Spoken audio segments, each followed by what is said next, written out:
एक युवक थे, ब्राह्मण युवक, नौकरी करते थे कहीं दक्षिण में। वहां एक बार क्या घटना घटी कि वो भक्ति में अपने लगे हुए थे, ध्यान भजन करते थे। तो प्राय उनको ये रहता था कि भाई मैं किसी काम के लिए तो छुट्टी लेता नहीं हूँ, कहीं मुझे भगवान के भजन के लिए, कहीं कोई शिवरात्रि है वहाँ कहीं जाना हो, त्र्यंबकेश्वर में जल के लिए, या कहीं ऐसे छुट्टियां लेते थे, बाकी कोई छुट्टी नहीं। तो कई बार क्या होता है कि क्षेत्रवाद की वजह से आपस में चिड़न हो जाती है। तो कंपनी में बाकी लोग जो थे वो साउथ इंडियंस थे, दक्षिण भारतीय, वो नॉर्थ इंडियन थे। तो उनसे एक उनके मैनेजर थे, उनके बॉस के भी बॉस यानी मैनेजर, प्रोजेक्ट मैनेजर, ये बच्चे समझते होंगे जो जॉब करते हैं, प्रोजेक्ट मैनेजर, वो सीनियर सॉफ्टवेयर इंजीनियर थे, मॉड्यूल लीड जैसे। तो वो जो थे, थीमेगौड़ा नाम था उनका मैनेजर का। तो थीमेगौड़ा जी जो थे वो इतने चिढ़ गए, उनको तो हिंदी वैसे भी समझ में नहीं आएगी, वीडियो कभी पहुंचेगा भी तो उन्हें याद भी नहीं होगी। तो थीमेगौड़ा जी इतने चिढ़ गए उनसे कि उन्होंने कहा कि भाई इनको तो निकालो प्रोजेक्ट से।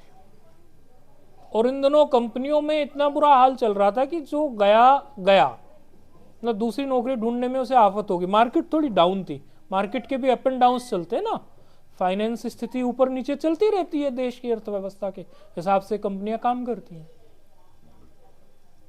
उनको कुछ नहीं पता, वो तो केवल अपना भजन करे, सुबह अपना संध्या करके आए, शाम को समय से निकल के जाते ही अपना जो है। देखो, भक्त को जब कोई छोटी सी सुविधा मिलती है वो सुविधा का सदुपयोग करता है। अरे बोले मैं पुराने कमरे पे रहता था, उसमें तो मेरे पास पानी गर्म करने के लिए रॉड लगानी पड़ती थी, चलो इस वाले में तो नया मैंने फ्लैट शिफ्ट किया है, इसमें तो गीजर भी है। तो वैसा व्यक्ति पता क्या कुछ भी सोचेगा गीजर के बारे में, लेकिन भक्त ये सोचेगा कि अब मैं 2-3 टाइम गर्म पानी में, यदि ठंड भी है, स्नान करके भजन और बढ़िया करूंगा। भक्त की बुद्धि उस एंगल से चलती है, आप समझिए। भोगी की बुद्धि बोले मैं किसी भी टाइम उठूंगा तो नहाऊंगा, वो ऐसे सोच सकता है। भक्त ये सोचेगा कि मैं दिन में 3 बार भी स्नान कर सकता हूं क्योंकि मुझे गीजर का पानी गर्म मिल गया। तो ठंड थोड़ी रहती बेंगलोर में, थोड़ा ऐसे, तो शाम को आए तो शाम को आके फिर स्नान करके भजन किया, तो प्रतिदिन का यही नियम।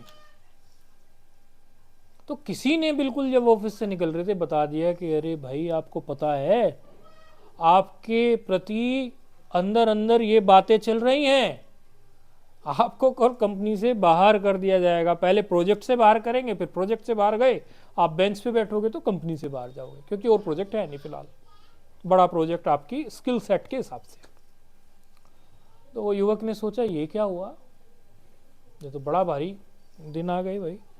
चलो भाई कोई बात नहीं। अब इसमें 2 बातें समझना, पुरुषार्थ नाम की भी एक चीज होती है। बुद्धि विवेक तो था ही, भजन करते थे, सत्संग सुनते थे, गुरुजनों के पास जाते थे, तो विवेक ये था कि इससे संबंधित जो मेरे कई लोग हैं वो लोग, अच्छा चिड़न कुछ इस बात की भी हुई थी मैनेजर को कि वो युवक जो थे बुद्धि में इतने अच्छे थे कि वो अपने लेवल का और अपने से अपर के लेवल का भी काम कर देते थे। तो हायरार्की में जो कई अपर लेवल के जो मैनेजर्स थे वो भी उनको काम दे देते थे और वो उनका बैठ के भी काम करके आ जाते थे।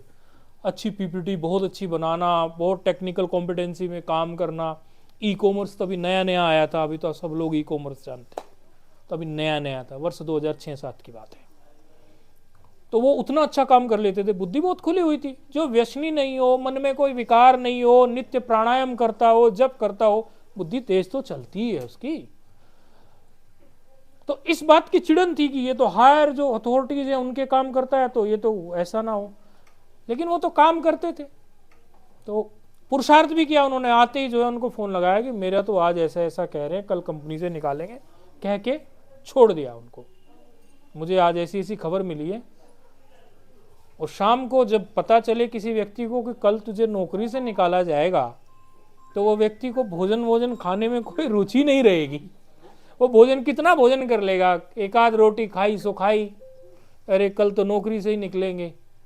और ऐसे जैसे कमरा था, ऐसे कमरे में दरवाजा ऐसे खुला, जैसे दरवाजे के पीछे थोड़ी जगह बन जाए तो वहीं जो है पूजा घर सा बना रखा है, और सामने जो है ध्यान के कुछ चीज़ें टांग रखी है जिनमें एकाग्रता के लिए, साधना के लिए। बोले अब मेरे पास कुछ रास्ता नहीं है, ज़मीन पर कंबल बिछाया, आसन बिछाया, थोड़ा आसन का जैसा एक विधान होता है कि आसन इस प्रकार का बिछा रहना चाहिए, ऐसे आसन से आपकी साधना ठीक होगी। उस प्रकार से बैठ गए और बैठने के बाद फिर जप करना शुरू किया। प्राणायाम जो भी विधि गुरुजनों से सीखी हुई थी सब शुरू की पूरी की पूरी। और रात को समझ लीजिए शाम को बैठे 6 बजे, बीच में पानी या पेशाब के लिए उठे तो उठे, 10 बज गए, नींद नहीं आए, 10:30 बज गए, 11 बज गए, 12 बज गए, 1 बज गए, नींद नहीं आए। अब नींद नहीं आए तो भजन करेंगे, कल तो नौकरी से निकालने वाला ही है, भगवान के अलावा तो कुछ आश्रय नहीं है। युवक का ये स्वभाव था कि अपनी परेशानी किसी को बताएंगे नहीं, ना किसी घर को, और वो बेचारे घर परिवार वाले करते भी क्या भाई, नौकरी जो कर रहा है उसी को पता है, उसके मैटर में वो क्या करेंगे। मन बड़ा दुखी है। अब तो आके एक सम्मानजनक सी नौकरी मिली है, चारों तरफ लोगों को पता है कि बेटा जो है मॉड्यूल लीड है, अच्छा कंपनी में है, बहुत बढ़िया सैलरी है, नौकरी छूटेगी तो क्या होगा, कोई और रास्ता ही नहीं, एक भरोसा, एक आस, एक विश्वास, दूसरा कोई सोल्यूशन नहीं। पुरुषार्थ जरूर करके छोड़ दिया, पुरुषार्थ भी करना चाहिए, सूचना जिनको देनी थी दे दी हायर मैनेजर्स को कि भाई देखो मुझे ऐसी ऐसी सूचना मिली है, आप लोगों का मैं काम करता था और इसी वजह से वो मुझसे खार खा के बैठ गए, वो सूचना पहुंचा दी। अगले दिन सुबह 10 बजे ऑफिस का टाइम होता था तो 9, 9:30 बजे पहुंच गए। पहुंच के जाके, तब तक लैपटॉप नहीं मिला हुआ था तो ऑफिस में जाके मेल चेक होती थी, तो ऑफिस में जाके मेल चेक की तो देखते हैं मेल में मेल चेन चल रही है और पूरा का पूरा ऑफिस एक तरफ हो गया है पक्ष में, पूरा के पूरे ऑफिस के लोग जो ऑन साइट बैठे हुए हैं, कोई ऑस्ट्रेलिया, कोई यूएस में, वो सब एक तरफ हो गए, वो थीमेगौड़ा अकेला पड़ गया। या तो थीमेगौड़ा के साथ सब लोग थे 24 घंटे पहले, 24 घंटे भी क्या हुए, जैसे 4-5 बजे गए, 6 बजे गए और अगले दिन 9 बजे, तो पूरे 24 घंटे उस तरह से नहीं हुए, 17, 18, 19 घंटे ही हुए होंगे।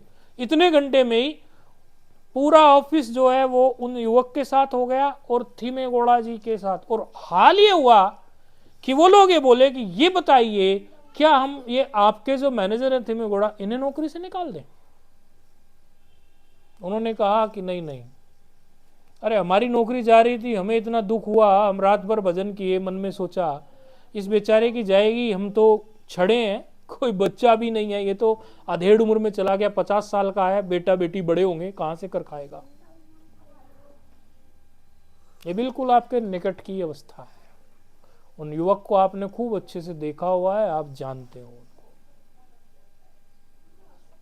ये बिल्कुल आपके निकट की अवस्था है। तो भगवान किस किस प्रकार से प्रकट होंगे, और ऐसी बहुत घटनाएं है। ये थोड़ी बच्चों को, जो नौकरी करने वाले बच्चे हैं ना, उनको थोड़ी लगती है, उन युवक को आप अच्छी तरह जानते हैं, आप लोगों के समक्ष ही बैठे हैं, ऐसा नहीं है, वो आप लोगों के समक्ष ही बैठे हैं, उन्हीं के साथ ये घटना घटी है। एक और घटना, वो बच्ची भी आप लोगों के बीच बैठी हुई है, आप लोग ये समझते हो, ये बच्चियों के लिए भी एक हिम्मत देने वाली बात होगी, इसलिए बता दे भगवान किस किस रूप में अवतार लेते हैं। आप ऐसा मत समझो कि भगवान केवल जो आपने सीरियल्स में देखा 2 हाथ होंगे, ऐसे चक्र गदा होगी, ऐसे प्रकट होंगे तो भगवान प्रकट होते हैं। किसी परिस्थिति के रूप में प्रकट हो जाएंगे भगवान, किसी की बुद्धि में प्रकट हो जाएंगे कि उसको ऐसी प्रेरणा दे देंगे, वो किसी भी रूप में प्रकट हो जाएंगे। आपकी समझ से बाहर है भगवान का खेल।